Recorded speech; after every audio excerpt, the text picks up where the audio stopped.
There's two really key points where I realized that this could be shifted.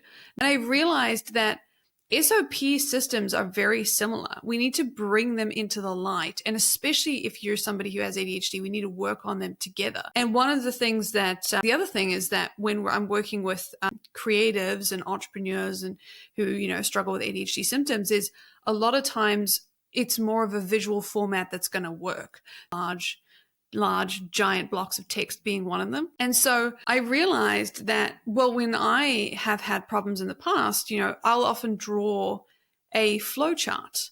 And we think about this with the business. And it was actually, I was very inspired by your book, the SaaS book, which I'm sure you've talked about before, but I want to give it a shout out here, which is such a great book in terms of what that flow would look like. Because in reality, your business is, acquisition, how to, at the end of the day, it's how do people come through? How do you find new, strangers?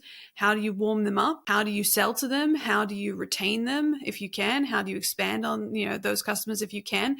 That's every business. And I will say I've since worked on this business model with people who have $64 million businesses, people who have their first $100,000 business.